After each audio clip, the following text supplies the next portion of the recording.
E aí, pessoal, aqui é o Elias. Essa aula, né, é para o sexto ano, né, para a gente dar continuidade à nossa discussão sobre os impérios mesopotâmicos, né? Já falamos aí sobre o Império Acadiano e o primeiro Império Babilônico, tá? Hoje a gente vai dar continuidade discutindo um pouco mais sobre dois impérios importantes, que são o Império Assírio, né, e o segundo Império Babilônico, né, dominado pelos caldeus, tá? Então é muito importante vocês lerem, tá? Não deixem de ler o conteúdo lá no livro, fazer as anotações que forem necessárias e dúvidas me enviar lá no Google Class para que eu possa responder, né, o quanto antes, tá bom? Então, vamos lá para nossa aula para a gente não perder tempo. Vamos lá.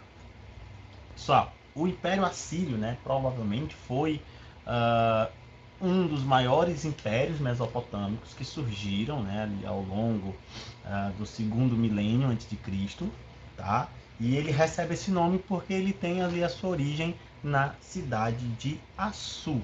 A cidade de Assur ela foi fundada muito tempo antes, tá? Bem, provavelmente ainda no terceiro milênio, mas só ganha essa preponderância política e militar a partir de 1300 a.C., aí no século 13 a.C., e aí a partir daí você vai ter um domínio sobre as outras cidades e que vai estender o território assírio, né, o domínio dessa cidade, primeiramente de Assur, né, que inicialmente era a capital do Império Assírio, depois foi Nínive, e esse domínio ele vai se estendendo, né, ao longo da Mesopotâmia, conquistando as outras cidades, estados mesopotâmicas e muito além dela. Então, o Império Assírio ele é marcado justamente por esse expansionismo, né? É considerado um dos primeiros grandes impérios da antiguidade aí, justamente por esse poder militar que eles possuíam.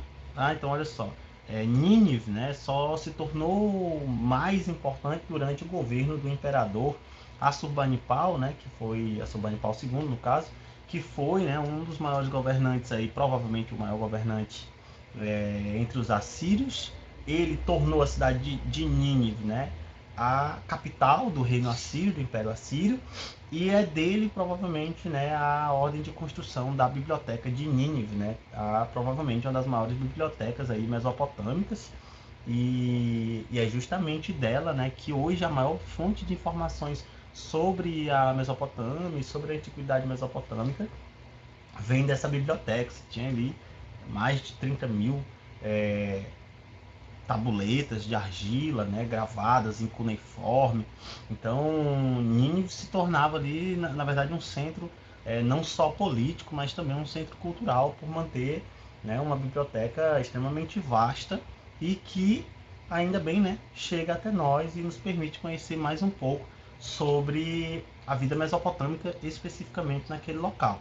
Né? O Império Assírio, pessoal, eles conquistaram, né, a gente vai já ver o mapa, eles conseguiram conquistar um território que compreendia toda a Mesopotâmica, boa parte da região da Palestina, o Egito. Sim, os assírios conquistaram o Egito, e aí já dá para a gente ter uma noção do poder militar dos assírios. Tá? Os assírios são considerados um dos povos mais militarizados da antiguidade, né? Então eles conseguiram conquistar o Egito e também conseguiram conquistar parte do Golfo Pérsico, né? Que é justamente onde surge o Império Persa. Então olha só a quantidade de territórios, né, que esse reino expandiu e manteve sob seu domínio por séculos a fundo aí, né? Pelo menos 5 ou 6 séculos aí sobre o controle desses territórios, tá?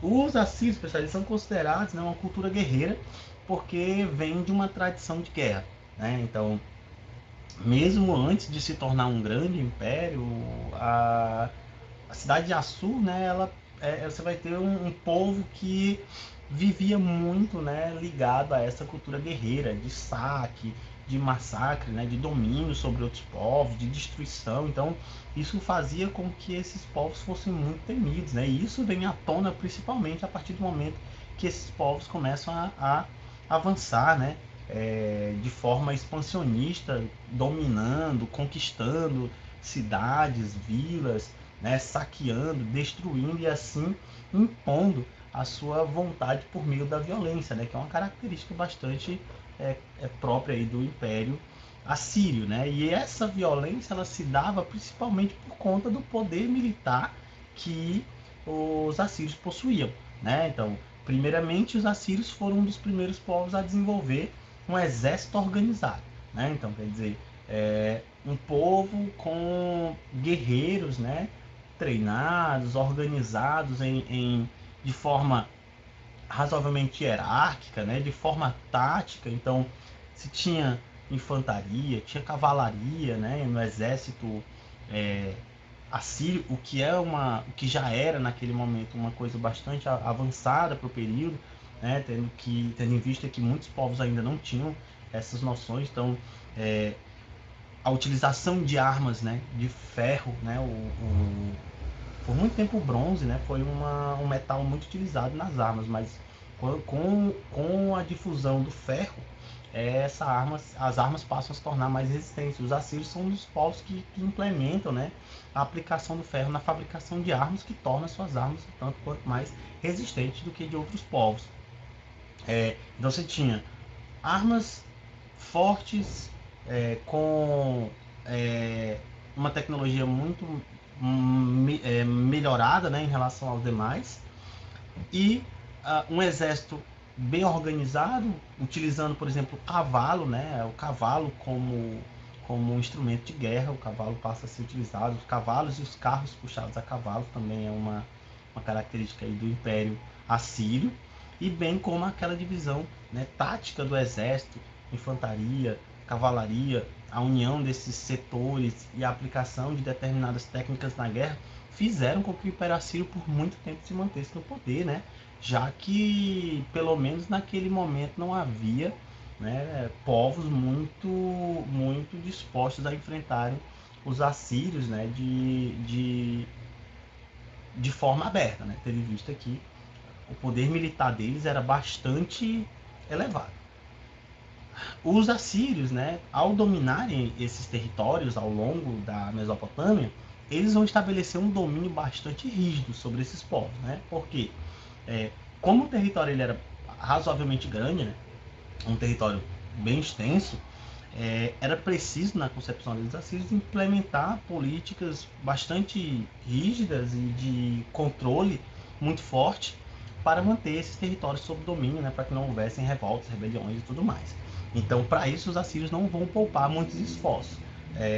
O uso da violência ele era basicamente, né, a regra, né? Então, a prisão, né, o massacre contra opositores, torturas, a violência de todas as formas que vocês imaginarem aí, né? Os assírios eles aplicavam contra aqueles que não se submetiam ao seu poder, né? Ou seja, ou submetia ao poder dos assírios, ou muitas vezes isso poderia levar à morte, né? Por conta dessa violência mais extremada utilizada por eles.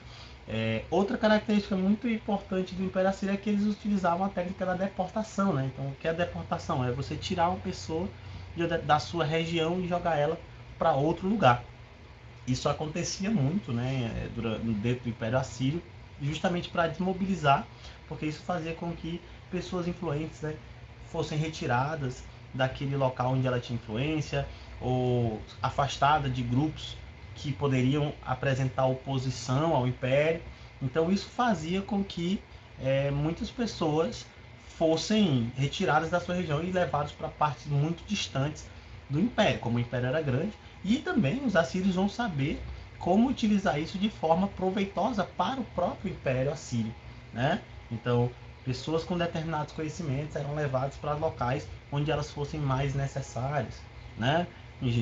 Engenheiros eram deportados para locais em que eles seriam melhor aplicados e por aí vai. Então, foi uma estratégia que utilizou, né?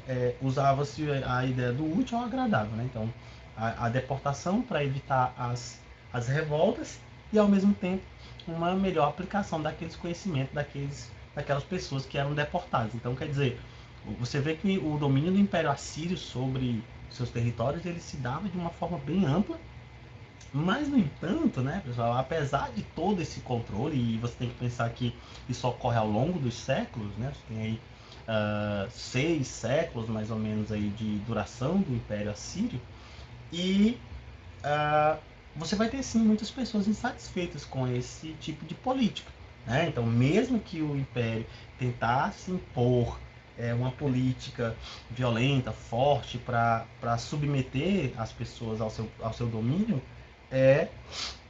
esses povos ainda vão se insatisfazer, né, com a violência, com os altos impostos, com as cobranças que eram feitas, e aí sim vão haver várias rebeliões, várias revoltas, insurreições que vão ocorrendo ao longo desses séculos, muitas delas sufocadas de forma muito violenta, o que na verdade também gerava mais insatisfação. Essas revoltas então levam na verdade aí a aliança entre caldeus e médios, né, estabelecida pelo rei dos caldeus, o Nabopolassar, e os Siachares, que era o rei dos médios, e eles juntos, né, vão invadir o Império Assírio, né, dominando inclusive a cidade de Assur, e tomando, né, os principais pontos da cidade, como é o caso da Babilônia, a cidade de Nínive, né, os principais pontos do Império, né, Nínive, Babilônia, Assur, todos foram dominados, né, tomados aí pelos caldeus, né, com auxílio dos Medes, né, e aí você tem o fim do Império Assírio, né. Eu trouxe aqui algumas imagens para a gente conhecer, ó, que é a extensão do Império, então dá para ver aqui a extensão do Império Assírio, né, olha só, até 627, certo, que é quando o Assurbanipal morre, né, com a maior extensão do Império, para ver aqui, ó, boa parte da região aqui da Mesopotâmia, o Golfo Pérsico aqui embaixo, ó, certo? Aqui, ó, parte da Palestina, Jerusalém, aqui algumas cidades fenícias, e também aqui o Egito, Tebas, né? Mênfis, algumas das principais cidades egípcias. Então, olha só, é um império bastante extenso, né? Que durou muitos séculos, tá? Mas que chega ao fim lá no século 7 antes de Cristo. Tá? Aqui também algumas imagens, né? De alguns mosaicos aí, mosaicos não, esculturas, né? Alto-relevos que eram feitos em algumas paredes, representando aqui muito do aspecto militar, né, dos assírios, né? Então, a gente tem aqui soldados com arcos, lanças, aqui ó, soldados e cavalos, certo? Então, demonstrando o uso militar, né? O cavalo aqui ele está com uma espécie de armadura, proteção, né? Então, demonstrando o uso militar desses cavalos, né? Então, aqui só para a gente ter uma ideia do quanto essa sociedade ela era militarizada, né? E isso aparece nas obras representadas nos relevos, aí, nos altos relevos feitos nas paredes de alguns palácios e templos, tá? Então tá aí. Pessoal, outro império muito importante é o Segundo Império Babilônico, né? Também um império bastante extenso, né? Mas que tem a sua duração muito curta, né? Quase um século aí de duração, e caracterizado principalmente pelo crescimento e pelo florescimento da cidade da própria Babilônia. Então, o Segundo Império Babilônico ele é um império bastante curto, né? Ele se inicia com o fim do Império Assírio, lá no século 7. Os caldeus eles passam a conquistar a Mesopotâmia, né? Conseguem livrar a própria Babilônia do domínio assírio, e a Babilônia passa então para o domínio dos caldeus, que vão trazer uma nova era de florescimento para essa que é considerada uma das principais cidades do mundo antigo, né? Citada aí em diversas obras e principalmente também citada na Bíblia, né? Esse Segundo Império Babilônico, inclusive, ele aparece na Bíblia propriamente dito, né? Quando a Babilônia passa a conquistar outras regiões, né? Esse domínio ele ainda acontece no governo de Nabopolassar. Então, Nabopolassar ele domina a Babilônia, livra do Império Assírio e passa a conquistar os demais regiões da Mesopotâmia e também fora da Mesopotâmia, né? O filho dele, o Nabucodonosor, talvez seja quem mais implementou esse expansionismo fora da Mesopotâmia, né? Então, Nabucodonosor ele leva a Babilônia a uma era, né, de ouro, vamos dizer assim, né? O período de maior crescimento cultural, vamos dizer assim, arquitetônico da cidade da Babilônia, né? A Babilônia se tornava ali um grande centro cultural do mundo antigo, uma cidade extremamente, vamos dizer assim, luxuosa, né? Extremamente, ela demonstrava de forma muito evidente vamos dizer, a sua superioridade arquitetônica, seja por meio dos jardins suspensos, é, dos zigurates, né, que a gente vai falar. Então, assim, eram obras realmente muito monumentais e que, vamos dizer assim, se tornaram ali um marco daquele momento. Não é à toa que os jardins suspensos, né, ainda hoje são considerados uma das 7 maravilhas do mundo antigo.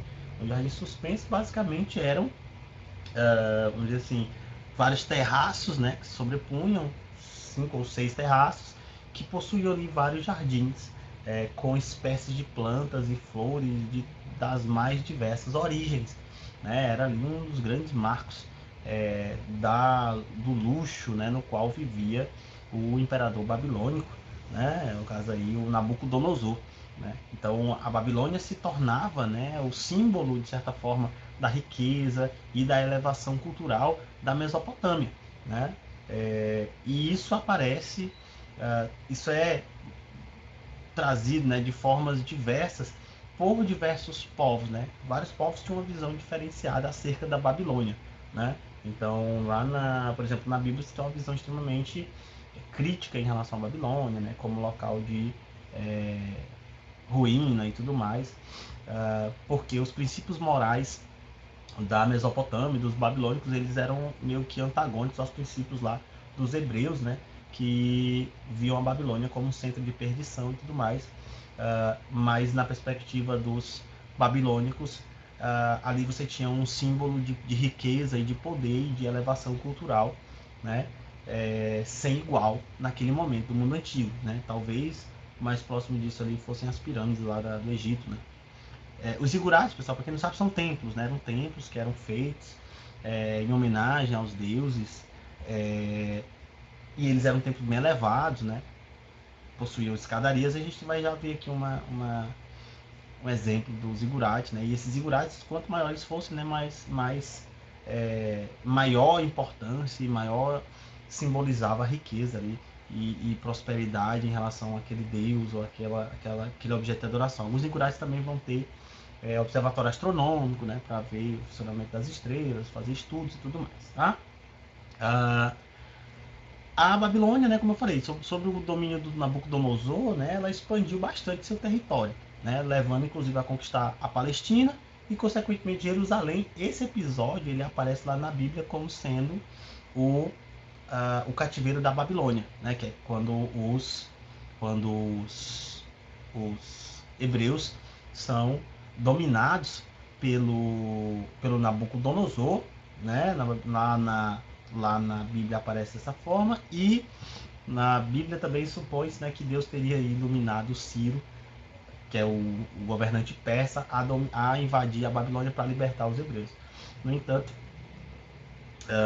o Ciro ele invade de fato, né, a Babilônia, principalmente por conta do enfraquecimento, né, dessa região após a morte do Nabucodonosor. Então Nabucodonosor morre, né, e aí quando ele morre vão haver várias revoltas, vai haver muita disputa pela administração, principalmente da Babilônia, já que era um centro cultural, econômico e político, né? Então, com a morte dele, há um enfraquecimento, e aí o Ciro, né? O Ciro II, rei lá da Pérsia, ele vai expandir. O Império Persa estava em plena expansão, e aí parte desse processo de expansão incluiu o domínio da Babilônia, né? E aí, com a tomada da Babilônia, você tem o fim do Segundo Império Babilônico, né? Pelo Ciro. Então, olha só, você tem um curto espaço de tempo aí, né? Basicamente o governo do Nabopolassar, do Nabucodonosor, e aí você tem o fim do Império Babilônico sobre o controle dos persas, né? Então tá aí, certo? Eu trouxe aqui algumas imagens, que essa imagem é uma ilustração de como provavelmente era a cidade da Babilônia, né? Então, comparado a uma cidade do mundo antigo, poderia ser considerada uma cidade extremamente rica, né? Olha só, bem organizada, né? Extremamente com obras arquitetônicas muito grandiosas. Aqui há uma referência à chamada Torre de Babel, que na verdade era um zigurate, né? Tudo indica que a Torre de Babel citada lá na Bíblia seria um zigurate mesopotâmico, né? O zigurate da Babilônia sendo construído. E aí a ideia do zigurate é essa mesmo, né? Quanto mais alto, né? Mais sinal de elevação e adoração ao Deus. E aí apareceria, né? Na Bíblia como sendo a Torre de Babel, inclusive, né? Também recebe esse nome. Então o zigurate da Babilônia é isso aqui, né? Então provavelmente essa torre ela faz referência a esse zigurate, né? Você tem aqui, ó, escadarias laterais, né? Escadaria frontal, a elevação, você vê que é bastante alto, né? Aqui é provavelmente como ele era perfeitamente, né? Então aqui, ó, tem aqui, né, vários andares com um templo aqui ao alto, né? Então quer dizer também uma grande obra arquitetônica característica aí da Mesopotâmia, né? Principalmente lá na região da Babilônia, tá? Então tá aí, certo? Aqui também uma ilustração de como provavelmente seriam os jardins suspensos, né? Você tem várias plataformas, ó, vocês podem ver, uma, duas aqui, três, quatro, cinco, seis, cada uma com várias árvores, né, e flores e arbustos de diversas origens e espécies diferentes, demonstrando aí a riqueza e a pompa, né, que vivia o imperador babilônico, tá bom? Então é isso, pessoal, por hoje é só. Espero ter sido claro. Se não tiver sido, anota a sua dúvida, manda para mim lá no Google Class que eu vou responder o quanto antes, tá bom? Então não deixem de fazer as atividades, não deixem de fazer os TDs, certo? E aí, muito obrigado por assistir e até a próxima.